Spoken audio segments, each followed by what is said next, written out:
You are listening to an all-new episode of the Model Experience podcast, live from the Model House. The Model Experience is the #1 resource for models.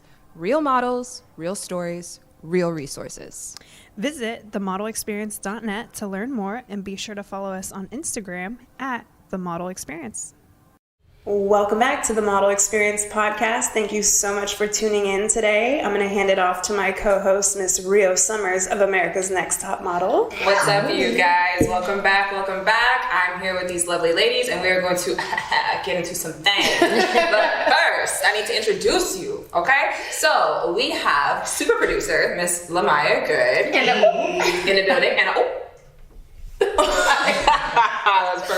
That was perfect. We also have CEO, author, finance, all sorts of things. Miss Ashley C. Ashley Runway. And we're going to throw this thing my way because we got the gorgeous, the fabulous, the fitness model, the entrepreneur, the girl power. Bam, she's doing it all. Miss Valeria Orsini. Hi. It's a very generous introduction. You know, don't be modest. Yeah, of course. We like to gas, I guess. Yes. That's what I'm here for. Right. There's some real girl power up in here, though. I just want to start with that. And it feels so good. It does. I think we're in like a new era of like women liking to see other women do well. Like, I like to see other women win, and I've noticed that maybe I'm just attracting that now, but overall, I think just girls are doing that I think more. you're right. I think it's becoming an overall trend. I think that girls are starting to see that it's really cool and that you actually can do more together, more stronger together, and we can take down enemies together. Yeah, exactly. Enemies are like AKA terrible men. I'm here for that. You know, any kind of issues, we come together and we can overcome them. It's so true. And she came through awesome. Yes. You call on people that show up just like, of course, girl, I'll be there in a second. So thank you so much. Of course. Oh my gosh. Yes, you're finally back. We've been trying to get you on the show for a minute. I know I've been like harassing you on Instagram. Stop it. You guys are my girls, and anytime I get a message from you guys, it's an honor to be able to support you guys, and what you guys do the same for me. So we're going to bring you down. You're basically like an international model, though, because you've been working all over the place. Yeah. You know, it's funny because we were talking about that, but that was like an original title that I had like maybe 10 years ago. Really? So yeah, because when you're starting off as a model or when you're getting in publications, those are the kind of things that you tell people or that are on your resume. Yeah, right. You know, internationally published, you list the magazines so that you can make more money. Yeah, or you can like level up. But now it's different things. So it's kind of funny when people ask me like, oh, what do you do? And then they're like, you can tell me you're a model. And I was like, that's just part of like I don't consider myself just a model, and I definitely don't consider you just anything, like just a worker, just an employee. Right. Nowadays, that seems to be the thing. It's like you gotta have many multifacets to what you do. Well, I don't think a job title should define you, because then sometimes, what if you don't do that job description anymore? Then who are you? You know, like if you're just a basketball player, you're just the mom. When your kids leave home, or when you're no longer running that business, it's like, you know, people really have identity issues from the labels. Yeah. That makes sense. So I really like your story, which I don't know much about, but from what I know, you're not like the typical height of what a model is supposed to be. Which anybody watching, you can't tell because I'm sitting down, but I'm short. A lot of the girls that do the model experience aren't necessarily 5'11", so it's good to hear like the other side of it and how you started. Yeah, it's funny because I think in any avenue that I get into, it was never something that was for me, that no one stopped me and said, hey girl, you should be a model. It's done. You know, these stories that they discover you somewhere. That never happened to me. I just always kind of, it's not naive, I just kind of didn't care what people thought. So I started modeling kind of by mistake. So I was at a Chili's actually, and it was a friend's birthday. Shout out to Chili's. It was a friend's birthday, and it was there was a group photographer that was just like a club photographer taking photos of the group, and he was like, I want to shoot her, you know, like kind of like on a little bit, you know, like guys are a little bit creepy sometimes. Right. He's like, I want to shoot her. So then my boy, I told him, I was like, I'm not shooting with him, he's a weirdo. And then he was like, no, he's cool, trust me. So then I shot with him, and I saw the pictures, and I thought I looked good. So I was like, I want to do this again. So then I got wardrobe. I started making my own bathing suit. Wait, when you say I thought it looked good, as in you look back now and you're like, those are not good? They're hilarious. You know, they're hilarious. Yeah. Because the thing is, they were really overly edited. My eyes are like You're, like, hazel. blown out, yeah. My hair is like bleach blonde. Like I'm like, yeah, more. You know, so you find me here. Yeah, no, I started learning quick. This is way before apps too, by the way. We're like on a computer. Now and it's he so wasn't easy that to good either. retouch your Girl, own photos. we got professional retouchers all over Instagram. Girl, all the models, they figured it out themselves, and that's why they're able to produce at like such a high volume, because they're just choop, and then start editing it. Yeah, Right. You just gotta see potential in the photo. Honestly, that's what I'm saying, that you have to, it's not being naive, but it's kind of not caring what people think, because who are they to qualify you? So after that guy shot me a few times, and I thought my pictures were beautiful, so I put them up on Model Mayhem. Love and it. then I was like, Shout out to Model Mayhem. Yeah, Model Mayhem was the original, like, it was before, I think, Craigslist and all of that stuff. So you used to get jobs off of there. Yeah. But again, it was kind of, no one told me I should be a model. I saw some pictures. I just put them out there to see what would happen. I got my first, like, I started getting little jobs. Nice. And then I had like my first big job that for me, I was making like $600 a week. Nice. And I was the ambassador of the company. But the way that I got that job, they were interviewing a bunch of girls, and the guy wasn't such a nice guy. He was actually my first bad experience in the industry. He was like a really horrible person, you know, but he tried to like get me locked into a contract of 5 years and tried to get me to basically sell my soul to him to make me famous. And you know, that's kind of initially when you become a model, your idea is like, I want to model, I want to blow up, I want to become a brand, I want to make money. And because you don't really get into modeling, like, I don't want nobody to know who I am. Right, obviously. So that's a motive. Yeah. So then they're like, oh, I'm going to blow you up. I'm going to just, and you're 18 years old coming into the industry. Sure, and he would pretend to talk to Paris Hilton. He would pretend to Wait, talk what? to Britney Spears. Like all these people, and you're like a kid, so you believe everything. Wow. And then, but God is good. God is good because I was like, you know what? Very innocent. I was like, how about we work together for a few months, 3 months. Let's do like a verbal contract. And then if we end up really liking the way that we work together, I'll sign the contract. And in those 3 months, like it all Revealed demised. everything. Everything fell apart. He ended up getting into That's a legal really trouble good tip, and I stuff. guess, for our listeners, Yeah. because a lot of our listeners get approached by like one-off management groups Yes. or one-off managers, and it's okay to work with like indie companies, but just careful what you're signing, and it's okay to do a test run. You know, it's literally Right. something I'm doing right now with somebody that I'm working Well, the with. thing is, people tend to target, like even now looking back, I see some of the same guys targeting girls. It's the same kind of girl. It's a girl that's looking for an opportunity. It's a girl that maybe doesn't have, you know, all the agencies aren't after them, but that's why they go after them because they're like, oh, I'll groom you. Yeah. I'll help you. And then they end up getting really bad images of you, really bad videos. And then when you do blow up, that can be, you know, used against you. It's Right. really poor. It's not good.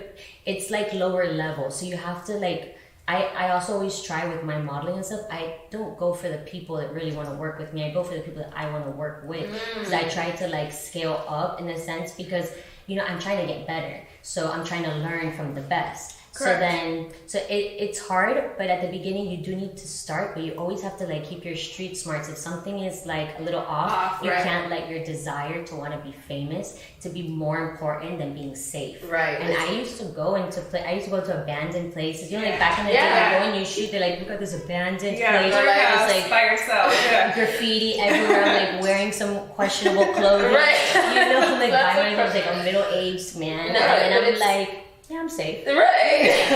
No, it's why- important to listen to Yeah. that little inner voice, that little thing that tells you sometimes. And we stress this a lot to our listeners. It's not always about the opportunity, it's about the right opportunity. You don't Yes. want to just jump into anything because that can get you into a lot of trouble. 100%. Or you look back and you're just like, man, I wish that I would have thought about it a little differently. But it's also the kind of people you surround yourself with. Because I could think of times like when I was surrounding myself with girls that maybe did, you know, it's not, and I'm not discriminating towards like any kind of work of modeling or anything like that, but you do start to think that things are okay based off of who you hang out with. So if you're hanging out with girls that are, Right. you know, doing things that are not ethical or even like not a good look You in start your to think opinion, it's just you- the industry. you And that's, become yeah. very, exactly. Yeah. You're immune to it. It's normal. And at the same time, like that doesn't have to be your normal, you For know. sure. You can take the higher route and go out. It's harder, you know, it's harder to make friends with those top stick with people. your moral Yeah. compass. But they're out there. And I think that was a big key into why, so I was like, you see, I go on these tangents, but I was like, but when I was starting off in the modeling industry, all the girls were of course much taller than me, so I got approached by a lot of those lower level guys because I'm a girl that has like big boobs, big butt, I'm curvy. So then they're like, and I wasn't thick enough for urban modeling. So, and that was what was big in Miami. You're like, all these like big booties, exactly 40. I was like, music I'm missing like half of that. I'm like, I'm never gonna, So I would want to be in that stuff, and that's what I looked up to in the culture at that time in modeling, especially in Miami. That's what was killing it, all the music videos, all the honeys. And then me, and then I wasn't the tall girl. But what happened was, because of my proportions, because of the way that I'm built, I photograph like I'm tall. So I have long arms and long legs, and I have a very small torso. So if you shoot me low, and I started working with really good photographers from the beginning. There was one called Justin McCalla, that he's very well known in Miami and done tons of magazine covers, and he would like tilt your face this way. But how did you get to work with him? How did you, being a beginner in one of those rinky dinky, managers trying to get me to manage, she's like, you need to shoot with my photographer. He's like, you need to shoot with Justin McCalla, because people that are not legitimate try to connect themselves to people that are legitimate to credit them, to give them credibility. Ding, ding, ding. Stop right there. That's really important. Say it again.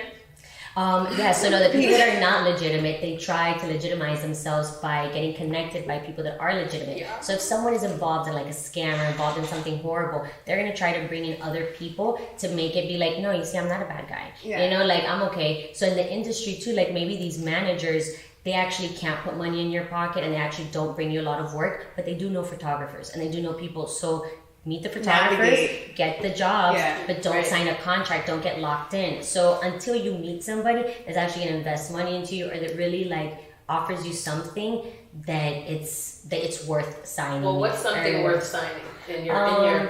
I would say somebody that actually has the contacts that you want in the industry that you're interested in. So for example, like if I wanted to be an actress, and maybe my main goal is to get with a manager that has created that kind of outline for maybe past people. Because when you look at people that you kind of want to be like, you should model certain behaviors after them.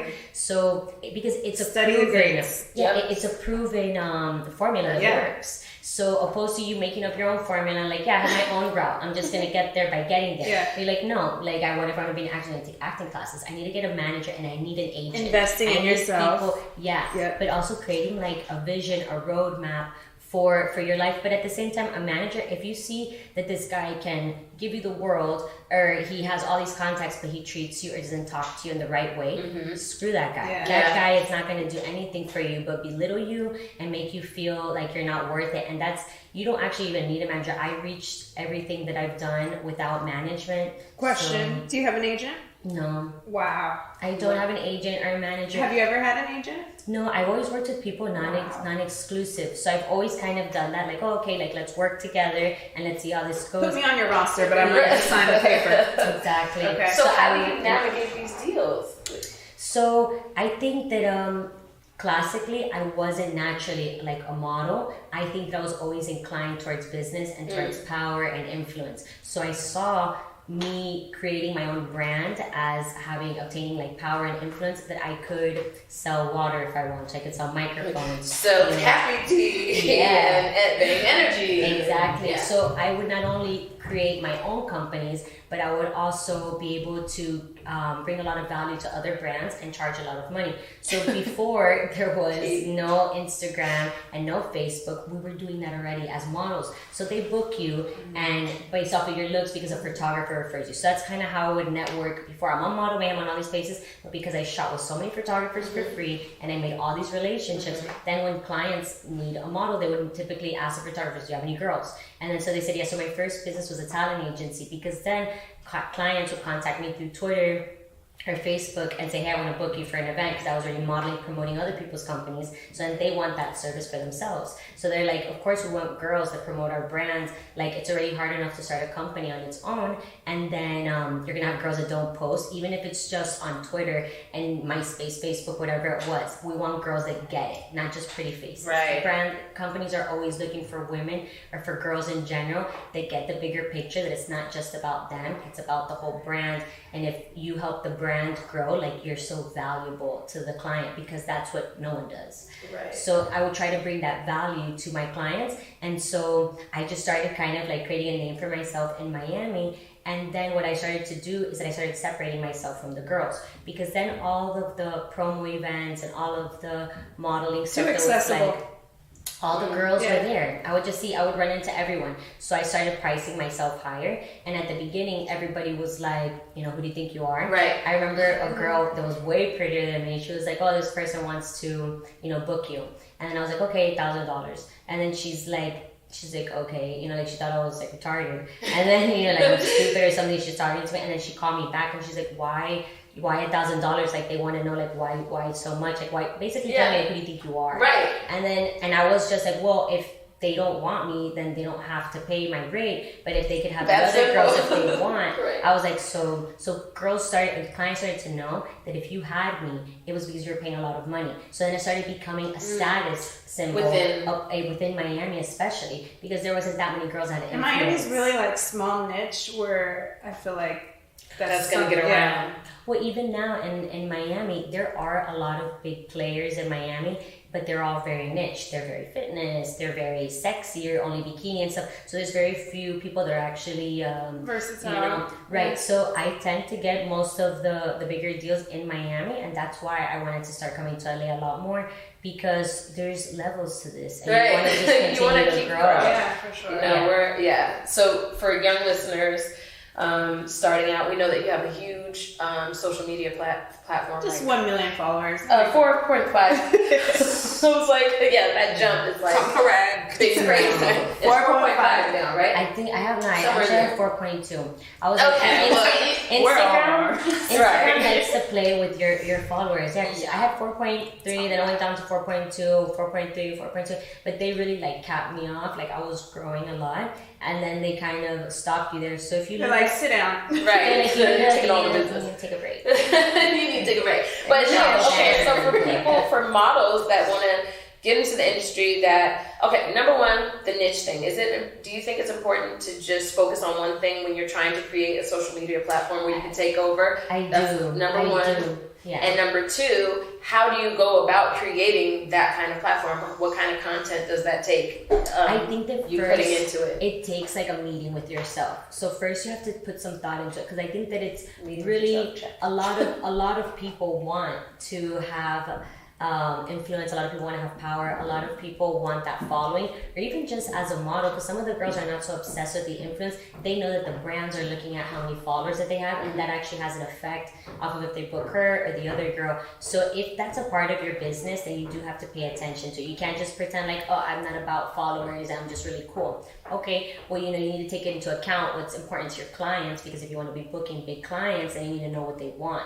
And when you understand what motivates your clients, then you can give that to them. But I would say if you're a model or you're a makeup artist or you're an entrepreneur, you have to create a service that has value so you can provide it to your clients. Because maybe you're a part of a giveaway, maybe you're a part of a shout out or something like that, and they find your page. Why would I stay there? Why would I continue to follow you, even if initially I click the follow and I'm like, yeah, this girl's cool. Right. What service are you providing to me? So sometimes we follow these pages that are based with cooking, or they have a great body. They're all giving us a service, whether it's motivation, tips and tricks.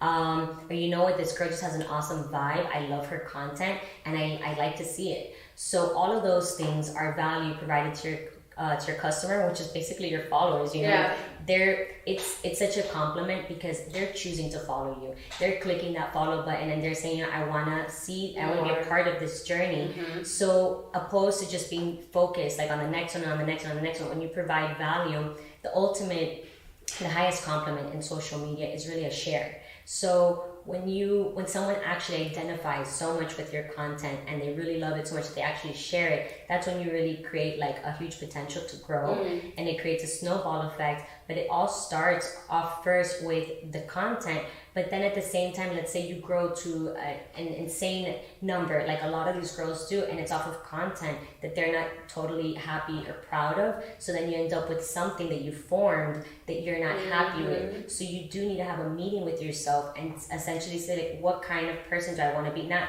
what do I want to do, who do I want to be? No. And it's like, what kind of brand do I want to have? mark do I and want to then be? crush it. And then, you know, and implement every marketing strategy, you know, try it out, see if that works for you, then do it 3 times. That doesn't work for you, stop doing it. Right. So, but it takes like a meeting with yourself, because I do see it. A lot of girls are like, I want to be an entrepreneur, or a lot of girls are like, I want to have influence on stuff. It's like, for what?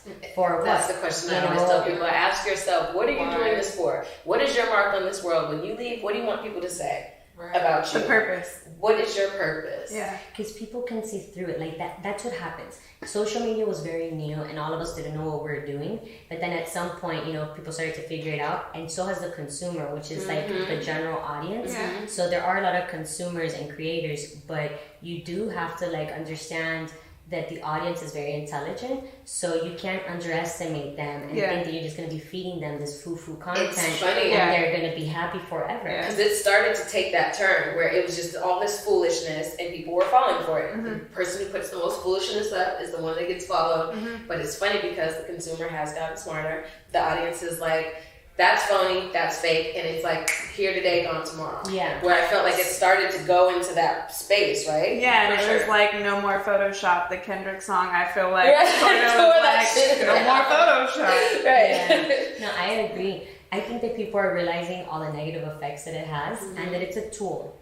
So Instagram, what also people have to understand is that it's an algorithm, it's a computer, it's not a person, it doesn't have feelings, it doesn't care. Please break this down for me, because That is business for you. You have it I down don't to a understand that, but science. she does. What is the algorithm? Please, somebody School break of this down for me. Instagram by Valeria. Yeah, that's what what it's called. School of I was Instagram, like, for sure. it's basic. So the algorithm is a computer. Yeah. Well, it's not a computer, but the algorithm, it constantly is learning. So it's always learning, and so that's why it's always changing. It's obviously implemented so that we don't have all of the influence, like for the influencer, you know, because we used to make so much money, like a ridiculous amount of money. So Instagram is a completely, and so is Facebook, they're free, you know, they're free apps.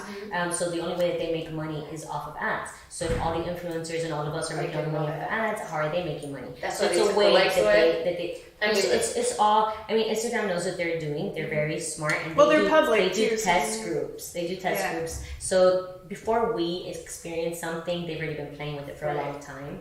But no, I would say. What were we talking about the algorithm? Yes, because explain it to me. I need to understand this. Everybody talks about it. I act like I know what they're talking about, but I really don't know. What do you think about that's the what I'm likes? saying. No, what I was telling you about the algorithm, no, this is important because I think the girls also need to hear this, or just in general.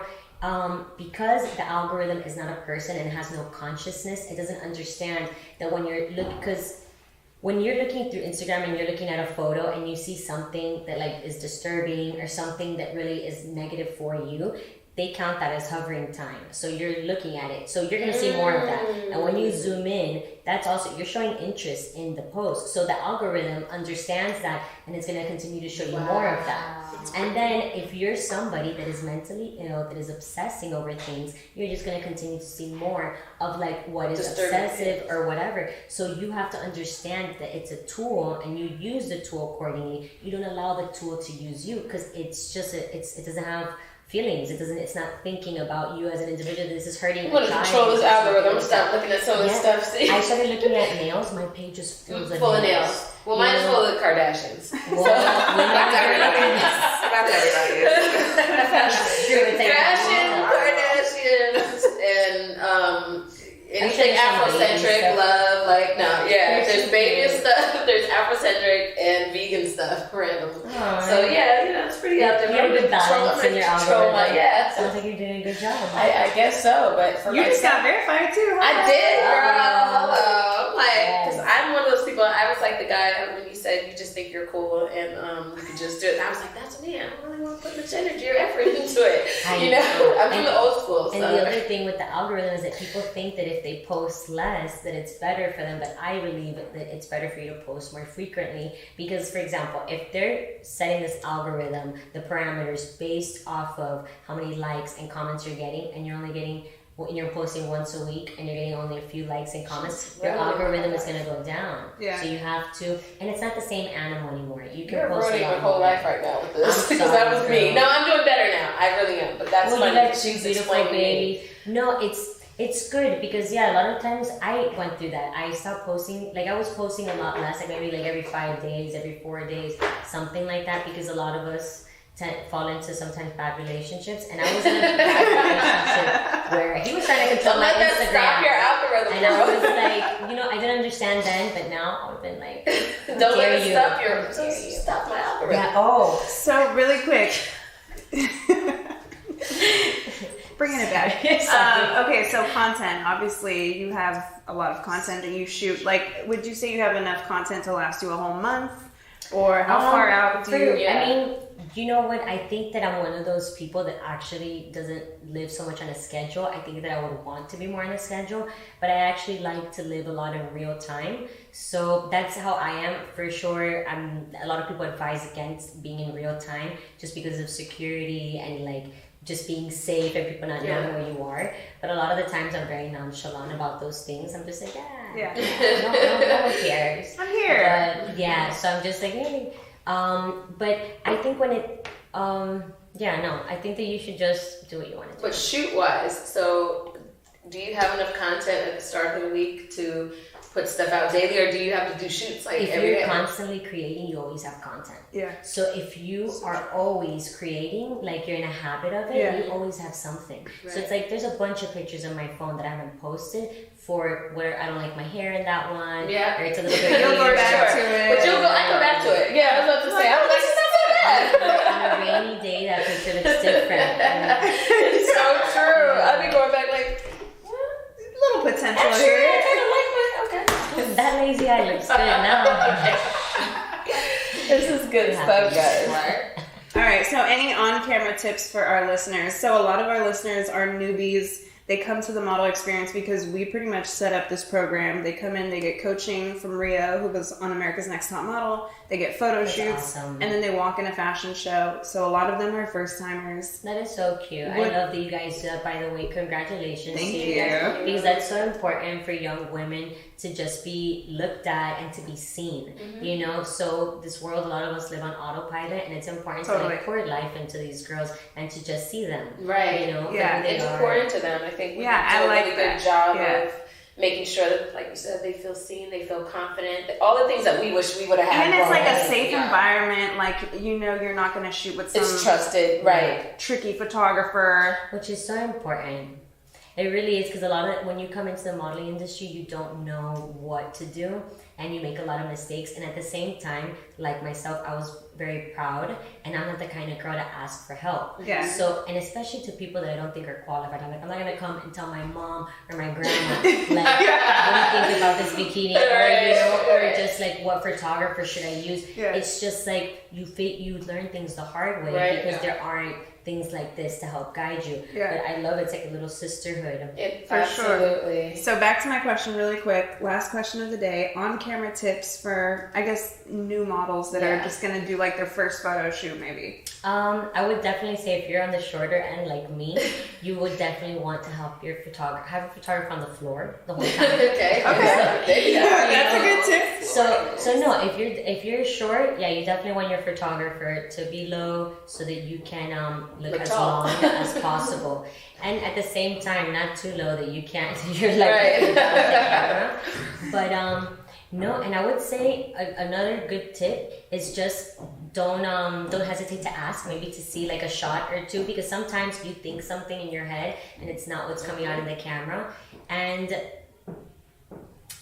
I would think that I don't know. It's just, I think that girls, don't be so hard on yourselves as well. I think that when you look back and when you're older, you're going to see how beautiful and how gorgeous you were and be like, I was such a fool. Because we're looking like through a microscope. Not even older, like maybe 2 weeks from now. Yeah, exactly. But you look back, like even when I first started off modeling, I was so insecure and I thought, like, I don't know, I just didn't see myself as beautiful. Yeah. And, you know, looking for validation, all that stuff. But as an adult, I'm like, I was so cute. Yeah. You know? Like, and so, no, definitely for the girls that too, like, just own it. Like, that's what's sexy. If you really look at all the girls on social media that are beautiful or that you look up to, the only thing that they all have in common is confidence. And that's really what makes you Confidence hot. is key. Yeah, you see these girls, no matter what body shape they have, no Yeah. matter what hair they have that confidence. Better own and it. you're like, that's hot. Own it. Yeah. Love it. Thank you And so on that much. note, You own it. killed Yes. I mean, it's very hard to make me Talk to learn you something. I'm over here like, okay, so let me get my So tell us your ID. algorithm together. Where can our listeners find you? All right. Well, my Instagram is Valeria_Orsini. I know it's a little bit weird to just put it there. It's like Valeria_Orsini. And yeah, you guys can definitely find me on Instagram, Facebook, YouTube. It's Valeria Orsini Official. And my podcast is The Dream Life. I'm